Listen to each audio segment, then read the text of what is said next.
আপনারা জানেন 2020 সালে প্রাথমিক সহকারী শিক্ষক নিয়োগে একটি বিশাল সার্কুলার হয়। এটা 2022 সালে পরীক্ষা হয় 3টি ধাপে। সেখানে প্রতিবন্ধী কোটা না রেখেই সেই সার্কুলারটা দেওয়া হয়।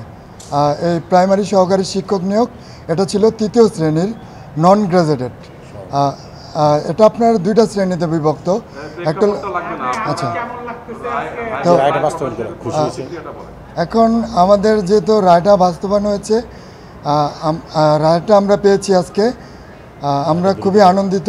আমরা চাচ্ছি যে এই রায়টা দ্রুত যেন সরকার বাস্তবায়ন করে আমাদের এই প্রতিবন্ধী মানুষ আদালতের প্রতি সন্তুষ্ট জানিয়ে আমরা সরকারকে জানাতে চাচ্ছি যে এই রায়টাকে যেন অতি দ্রুত বাস্তবায়ন করে এবং বিশেষভাবে মানবিক দৃষ্টিকোণ থেকে হলেও যেন আপিল না করে আমাদের যেন দ্রুত নিয়োগের ব্যবস্থা করা হোক।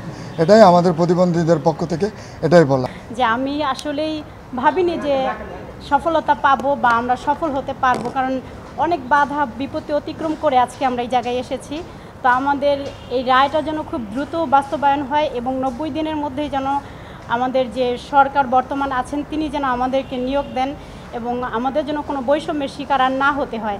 আর আমি ধন্যবাদ জানাচ্ছি সর্বপ্রথম আমার উপর আল্লাহকে, তারপর ধন্যবাদ জানাচ্ছি সিদ্দিকুল্লাহ স্যার। উনি আমাদের জন্য অনেক কিছু করেছেন, অনেক কিছু যা বলে আমরা ভাষায় প্রকাশ করতে পারবো না।